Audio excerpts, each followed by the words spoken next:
السلام علیکم محترم ناظرین و سامعین، امید ہے آپ سب خیریت سے ہوں گے۔ آج کی ویڈیو ایک ایسے موضوع پر ہونے والی ہے جس کے بارے میں بنیادی طور پر جانتے تو سب ہیں، لیکن آنے والے وقتوں میں وہ چیز کتنی اہم ہوگی یہ بہت کم لوگ جانتے ہیں۔ دوستوں، میں بات کر رہا ہوں آرٹیفیشل انٹیلیجنس کے بارے میں۔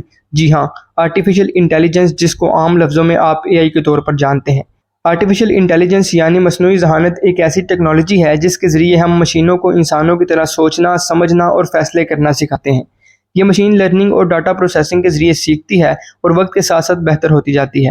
MIT کی ریسرچ کے مطابق اے آئی الگوریدم ہر سال 20% سے زیادہ بہتر ہو رہے ہیں، جو کہ مستقبل میں انسانی ذہانت تک پہنچ سکتے ہیں۔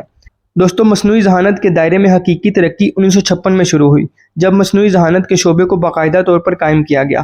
برطانوی ریاضی دان ایلن ٹورنگ نے ایک تجویز پیش کی جو کہ اے آئی کی بنیاد بنی۔ ان کی اس تجویز میں انہوں نے کہا تھا کہ مشین انسانی ذہن کی طرح معلومات کو استعمال کرتے ہوئے مسائل کا حل اور فیصلے کیوں نہیں کر سکتی۔ 1950 میں انہوں نے اپنے مقالے میں ان مشینوں کے بنانے کا ذکر کیا ہے، لیکن یہ بات اس وقت تب گئی کیونکہ اس وقت اتنے وسائل اور ذرائع نہیں تھے۔ ان سے چند سال بعد جان میکارتھی نامی کمپیوٹر سائنسدان نے اے آئی کی اہمیت کو وضع کیا، اسی لیے اسے اے آئی کا موجد بھی کہا جاتا ہے۔ دوستو، اب اے آئی کی اقسام کے بارے میں بات کرتے ہیں۔ اے آئی کی بنیادی طور پر 3 اقسام ہیں: نیرو اے آئی، جنرل اے آئی، سپر اے آئی۔ نیرو اے آئی یہ صرف کسی خاص کام کے لیے ہوتی ہے، جیسے مثال کے طور پر گوگل میپ، سری، فیس ڈیٹیکشن۔ اس قسم کی اے آئی خود سے نہیں سوچ سکتی، صرف وہی کرتی ہے جو اس کو سکھایا جاتا ہے یا بتایا جاتا ہے، اپنے سے کوئی فیصلہ نہیں لیتی۔ جنرل اے آئی ایسی اے آئی جو انسان کی طرح ہر کام کر سکے، سوچ سکے، سیکھ سکے اور فیصلہ کر سکے۔ سپر اے آئی ایسی اے آئی جو انسانوں سے زیادہ عقل مند ہو۔ یہ مستقبل کا نظریہ ہے، اگر بنی تو اس سے فائدہ بھی ہوگا، مگر یہ خطرناک بھی ثابت ہو سکتی ہے۔ دوستو، اب بات کرتے ہیں کہ یہ کام کیسے کرتی ہے۔ یہ انسان کے دماغ کی طرح کام کرتی ہے، لیکن مشین کے ذریعے۔ سب سے پہلے اے آئی کو ڈاٹا دیا جاتا ہے، پھر اس سے مشین پیٹرن سیکھتی ہے۔ جیسے بچہ تصویر دیکھ کر جانتا ہے کہ یہ ایک بلی کی تصویر ہے، ویسے ہی اے آئی بھی ٹریننگ کے ذریعے سیکھتی ہے۔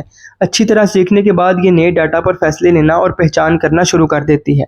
اے آئی میں الگوریدم کا استعمال کیا جاتا ہے جو کہ مسئلوں کا حل کرتے ہیں، جیسے کسی آواز کو سمجھنا، چہرے پہچاننا وغیرہ۔ اس کی اہمیت کیا ہے؟ دوستو، آج کل اے آئی ہر فیلڈ میں موجود ہے، کوئی بھی شخص اس سے جان نہیں چھڑوا سکتا۔ اے آئی نے ہماری زندگیوں کو بدل کر رکھ دیا ہے۔ اے آئی تعلیم، صحت، زراعت، کاروبار اور فائنانس، بلکہ ہر شعبہ زندگی میں اپنا کردار ادا کر رہی ہے۔ اے آئی ٹیوٹرز نے ٹیوشنز کا کانسیپٹ ہی ختم کر دیا ہے۔ آپ کوئی بھی چیز اے آئی کے ذریعے سے سیکھ سکتے ہیں، وہ بھی بالکل مفت، جس کی سب سے بڑی مثال ہمارے پاس چیٹ GPT کی ہے۔ صحت کے معاملے میں IBM واٹسن جیسے اے آئی ٹولز کینسر اور پیچیدہ بیماریوں کی نشاندہی کر رہے ہیں۔ زراعت کے اندر سوائل ہیلتھ انالیسس کے ذریعے فارمنگ میں کافی مدد لی جا رہی ہے۔ اے آئی کے ذریعے بزنس مین کسٹمر کے رویوں کو سمجھ رہے ہیں، کس جگہ کس طرح انویسٹ کرنا ہے، وہ بھی اے آئی کی مدد سے کیا جا رہا ہے۔ بینکوں کے اندر ہونے والے فراڈز کو اے آئی کی مدد سے روکا جا سکتا ہے اور روکا بھی جا رہا ہے۔ نیز بہت سے شعبوں میں اے آئی اپنا مثبت کردار ادا کر رہی ہے۔ اگر بات کی جائے کہ پاکستان کے لیے اے آئی میں ترقی کیوں ضروری ہے، تو اس کا جواب یہ ہے کہ دوستو، پاکستان ایک ڈیولپنگ کنٹری ہے۔ ہمارے ہاں لوگوں میں شعور اور سورسز بہت کم ہیں۔ چونکہ ساری دنیا اے آئی میں مہارت حاصل کرنے کی کوشش کر رہی ہے، تو پاکستان بھی اگر آنے والے وقتوں میں سروائیو کرنا چاہتا ہے تو اسے اے آئی کی فیلڈ میں مہارت حاصل کرنا پڑے گی۔ اس سے ہم اپنے بہت سے مسائل حل کر سکتے ہیں، اپنے تعلیمی نظام میں بہتری لا سکتے ہیں، دور دراز علاقوں تک صحت کی سہولیات فراہم کر سکتے ہیں۔ چونکہ ہمارا ملک زرعی ہے تو ہم اے آئی کے ذریعے سے اپنی زراعت کو بہتر بنا سکتے ہیں، جو کہ بے حد ضروری ہے، اور بہت سی چیزیں ہیں جن میں تبدیلی لا سکتے ہیں۔ دوستو، آنے والا دور ٹیکنالوجی کا ہے، جو اس میں پیچھے رہ گیا سو وہ گیا۔ لہٰذا یہ ضروری ہے کہ ٹیکنالوجی میں، آرٹیفیشل انٹیلیجنس میں مہارت حاصل کی جائے۔ کوئی بھی چیز بری نہیں ہوتی، اس کا استعمال اسے اچھا یا برا بناتا ہے۔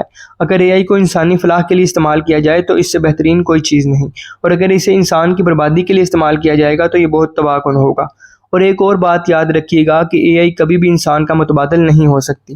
ہارورڈ بزنس ریویو کے مطابق اے آئی is not here to replace humans but to assist those who are ready to adopt۔ دوستو، اگر ویڈیو پسند آئی تو لائک، کمنٹ، شیئر اور سبسکرائب ضرور کریے گا۔